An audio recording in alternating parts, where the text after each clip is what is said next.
Hey horror fans, welcome back to room 237. And first off, if I'm looking a little red today, the company I work for is now on strike, so I went down to picket for a few hours and I got burnt to holy hell.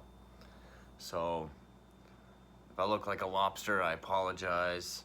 It's not comfortable, it sucks, but continuing my extreme and foreign horror marathon, we're now going to get to what is, without a doubt, my favorite of the Japanese horror films. That is the 1995 film by, oh, God damn it, this tablet always acts up right when I need it. The 1995 film by acclaimed director Takashi Miike, Audition. Now, the reason why I'm holding this cover up, even though I have the 2-disc collector's edition, is because if you haven't seen this film, it's one of those movies it's best to go into blindly. And I feel the cover will give too much away, so I'll start holding it up after I get into spoilers. I first heard about this film because years and years ago, like back when it first came out, I actually had a DVD of The Ring, which now I think is one of the most overrated horror films ever. I no longer own The Ring. I don't care to own it. But on The Ring, there was a trailer for Audition, and I thought it looked like a really weird, fucked up, sketchy-ass movie. Of course, I was a young kid at the time. And I never got around to seeing it up until probably around 8 years ago or so, when I started buying all these foreign and extreme films. And I have to say, I love Audition. Again, it's my favorite Japanese horror film. And you don't have to throw, you should see this, you should see that. I've probably already seen it. I'm not a fan of Ring or Grudge. Maybe the original of each, but the sequels and definitely the American versions, I don't give a fuck about. I like this definitely more than Grotesque, because that's barely a film. Way more than Imprint. Even though it's not horror, I do like this more than Takashi Miike's Ichi the Killer. I still have to see Visitor Q. I would like to see Visitor Q. But and the thing about this film is it is a very, very slow burn. Yeah. This sunburn wasn't slow. It runs just under 2 hours. It's 115 minutes. You get the first inclination that it's a horror film at about 43 minutes in. And it's not up until like the last half hour does all the horror stuffs actually come in. Because the first hour or so, it feels like a romantic drama, but a very, very well-made one. I mean, there are some scenes that look very Kubrick-esque, some very well-done, beautifully lit, beautifully shot, Kubrick-type shots. The story is about Ryu Ishibashi, who is an actor I like. I've seen him in a lot of stuff. He is in the American version of The Grudge. I believe he's the detective. He's the one that watches security footage. Very good actor. He plays this guy named Aoyama. I believe that's how you pronounce it. This version that I have, you can only watch it in Japanese with English subtitles, which is fine. I'd rather watch foreign films in their native language anyway. The beginning of the film, his wife dies. Then we jump 7 years ahead and up to present day, and he has never attempted to date again or remarry. He's sort of a shell of his former self. He's not very happy. And his son tells him, you know, I can tell you're unhappy. You deserve to be happy. Why don't you get back out there, meet someone, and remarry? And so he runs this sort of film production company, and his best friend is a producer that works for him. And pretty much, I don't want to get into everything because I don't want to spoil this movie. But and this is also the Shout Factory edition, so that's awesome. But so his friend devises this idea to set up a fake audition for a film that's not going to be made, but they don't know that. The girls don't know that. And you can pretty much have this sort of dating app in person. We can come up with the questions. You'll get to see what they look like in person. You can find sort of your soulmate via Audition. And then sort of tell them that, you know, establish a friendship. Tell them that the production fell through, but you would have already established something. You can start dating. And through that, and the audition process is a very long montage where we see a group of girls, different questions, but the chair they sit in is sort of far back, perfectly centered, very well lit, almost completely white shot with just a chair with the girl sitting there. Feels like a very like Kubrick-esque shot. I love how it looks. So even right there, even though Ryu Ishibashi's character, you do feel for him. You do feel he is a good guy who is more or less kind of desperate. Or if not desperate, just doesn't really know how to get himself back out there. You kind of give the what the fuck look to his friend. Because it is kind of a sexist thing to do. You're pretty much putting on this front to get to know women with all these false intentions. But in walks this very beautiful, modest, very shy, and timid girl named Asami, played by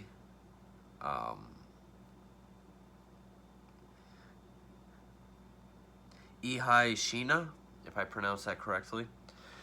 And he's smitten by her. And as the film goes on, we see she's not quite what she appears. And it leads up to a climax that is still considered one of the most shocking films, especially in modern times.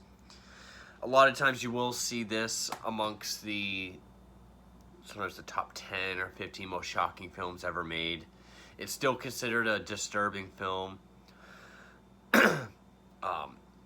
It has a very slow, methodical pace, kind of like to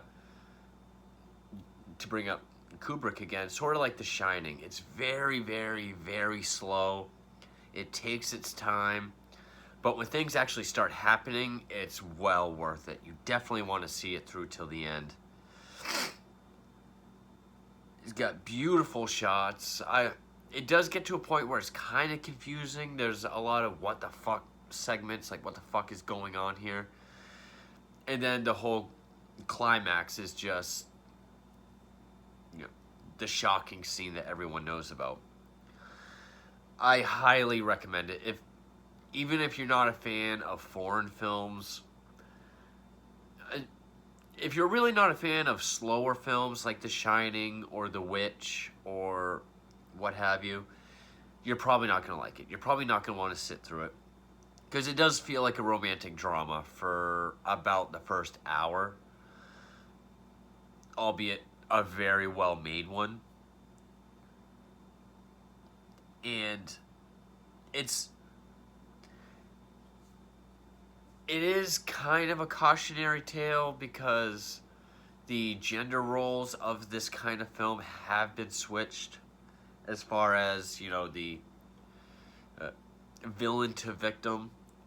It's not quite to the level of something like Teeth, where all the male characters that get it totally deserve it. Because you do feel bad for the Aoyama character.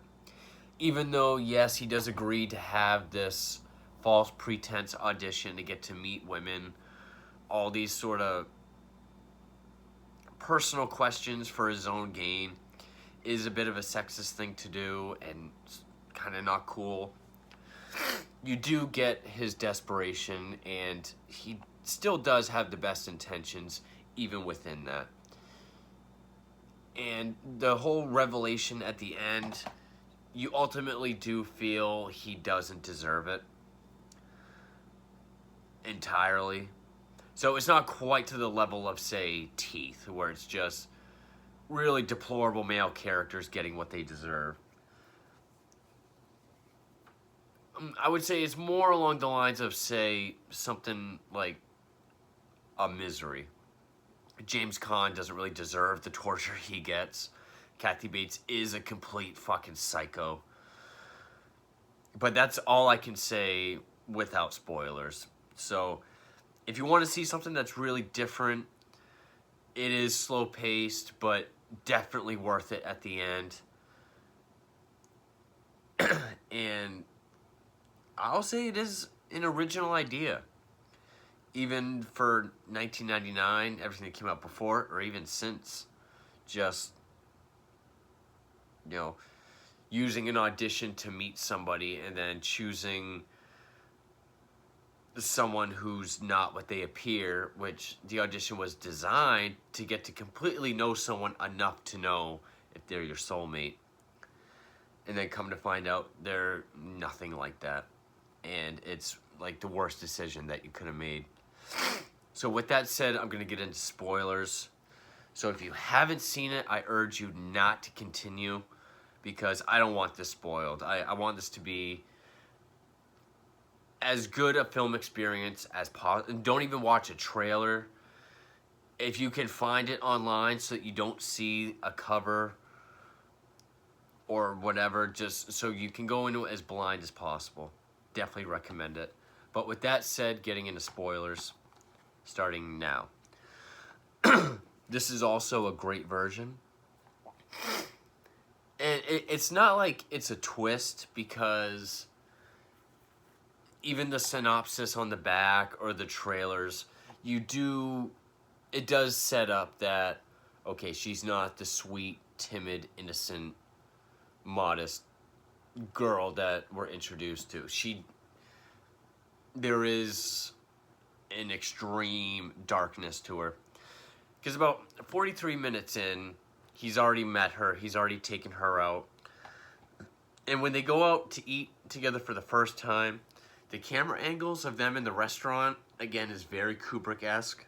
First time I saw it, I was like, this is a beautiful shot of this restaurant. His friend feels like he can't put his finger on it, but he knows there's something up with her. So he tells Aoyama to kind of back off a bit. Waits a couple days, and then he finally calls her. And again, this is 43 minutes in. This is the first hint at anything horror or messed up. We just see her sitting on the phone, sort of craned over, hair hanging down, staring at the phone. Get the idea she's been like that for days. And out of focus, there's in the corner of the room, there's like this burlap sack. You can tell there's something in there, but we don't know what. And when the phone rings, we just get this creepy sort of upward angle of her face as she starts to smile. And we just get this weird growling noise from the bag, and it rolls off camera.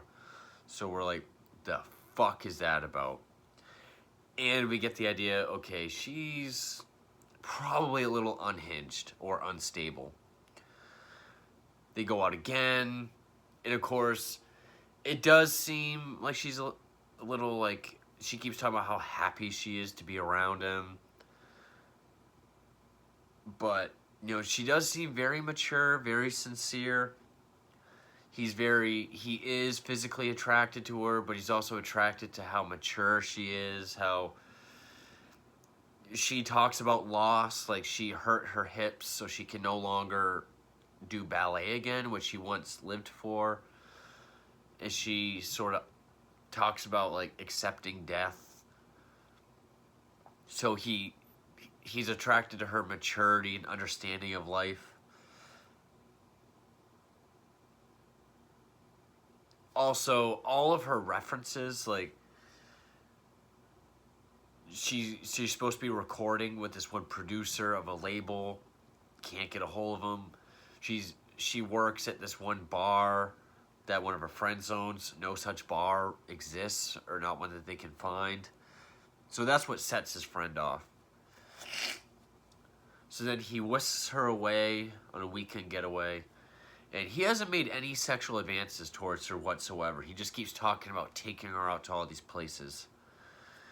And she undresses, calls him over, makes him promise to love only me, just me, don't be like other guys.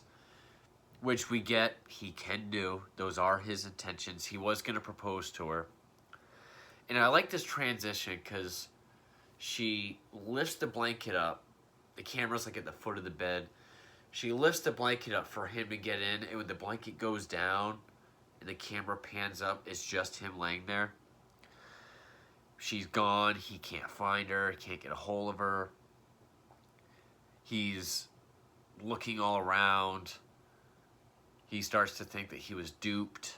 Maybe he was the one that was played. He goes around and he finds this. This is where it kind of starts to get confusing. Where I'm actually gonna have to read this. He goes to this dance studio where she's supposedly trained, and he finds this guy in a wheelchair, and his feet are all deformed. They look like they're sewn up on the shins, and he's got wooden planks attached to the bottoms of his feet. The bar she said she worked at has been abandoned for a year. The owner was murdered and dismembered because they found a body, but there was 3 extra fingers, an extra ear, and an extra tongue that was recovered. He has hallucinations of those body parts. And then he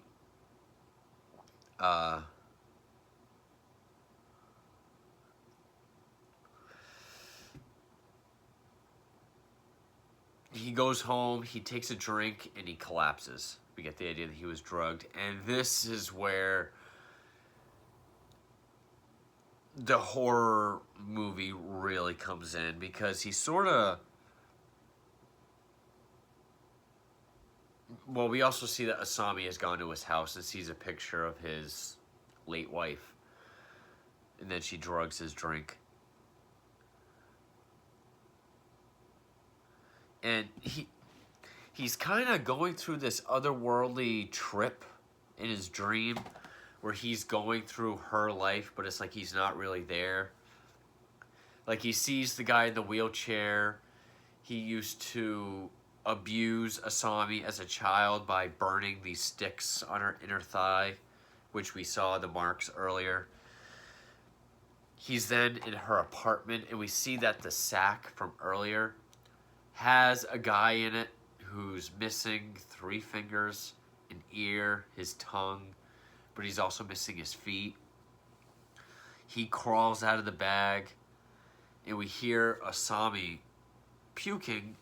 And when she comes in the room, she has this doggy bowl full of vomit that the guy eagerly eats. Which I kind of don't understand how he's seeing all this if he's passed out and in a dream. I guess it's just to show us, the audience, but whatever. It it's nothing you really think about while you're watching it. It's more like an after the fact. Well, how would he see all this? How would he know what all that is? But I don't dock points for that. And then he wakes up, and that's when we get this scene. This is what the whole movie was leading up to. She talks about how he's just like every other guy. He just wanted to have sex with her. Of course, the drug has left him paralyzed, but his nerves are still intact and can feel. He can't really speak. And she says, "You promised to love only me, but, you have your late wife, you have your son, who you also love." And that's where we get, okay, she's totally fucked up. Because it's, in her twisted head, she doesn't understand that the love for a significant other and the love for a child are two different loves. And that's where we feel like, okay, no matter what his intentions were or what he's done before the film, he doesn't deserve this for those reasons.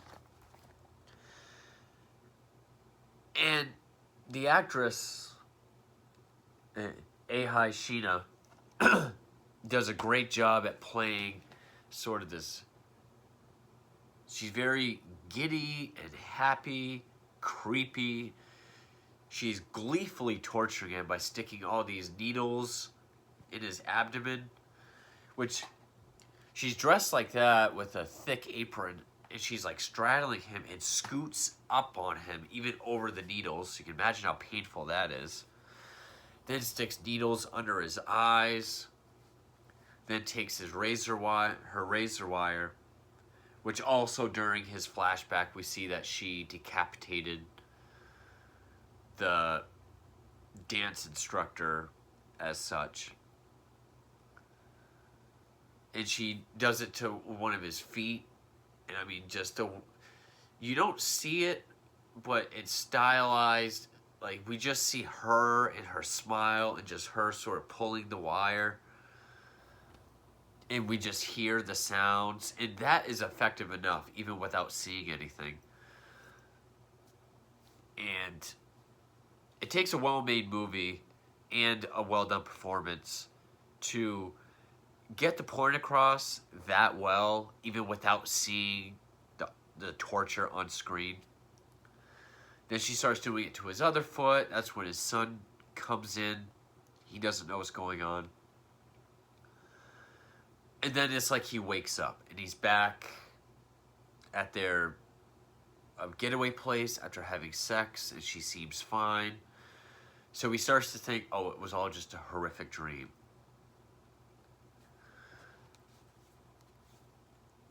And then maybe we're supposed to think, oh,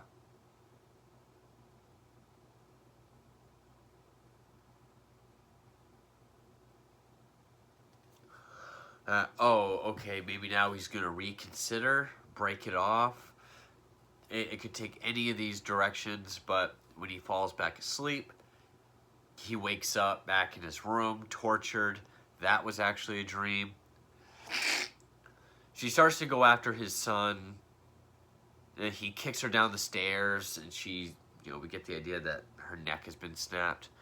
Which, a great effect, because seeing her fly down the stairs was well done. And then we just see her laying on the ground, and her head is craned over. We just see this muscle kind of convulse. I thought that was a nice effect. Son calls the cops, and then Aoyama, I think, hallucinates her talking to him normally. She's saying the shit she said during the audition that caught his attention, and we hear his voice over the response he made to her. And that's how it ends. So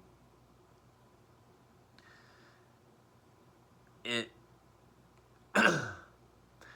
it's been considered a sort of pro-feminist film because we have this female antagonist going after this male character that is deemed a misogynist because of how he goes about meeting a future wife, which I can see, but I don't think it's as extreme as films like Teeth, where it's so over the top. Because I do see Aoyama as a tragic character nonetheless. He lost his wife. He's been single for years. It wasn't his idea to have this audition. Yes, he does participate, so he is just as guilty. But he still has the best intentions when he meets someone, in this case, Asami. He does intend to love just her and marry her. He didn't make any sexual advances until she did. And her whole psychotic break and torture was because he did have a wife that passed. He was with someone before her. He does also love his son. So it's not like he totally deserves what he gets. But I can see how it was deemed misogynistic and pro-feminist.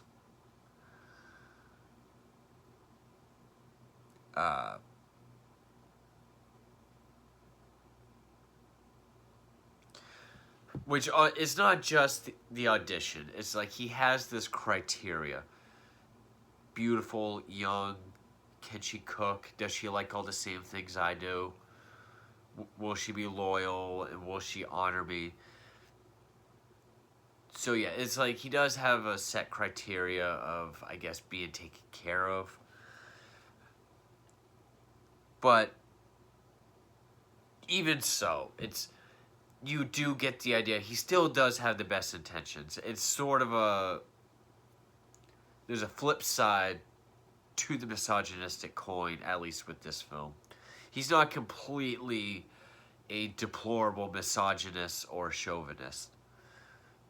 I still see him as a tragic character because you do get the idea he does love her. He is trying to do what's right by her.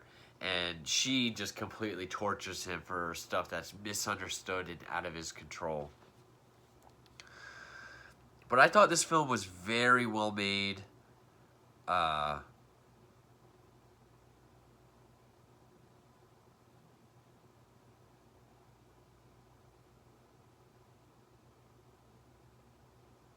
Hold on, I'm just reading up on something.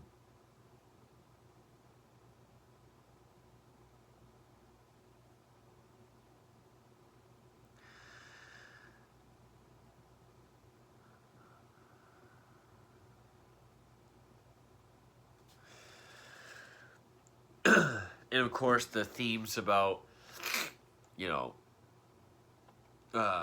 victim of abuse and sort of how women are treated in Japanese culture and how this totally goes against all of that. There's a lot of themes to be analyzed, but I think it's very well made. It's an interesting story.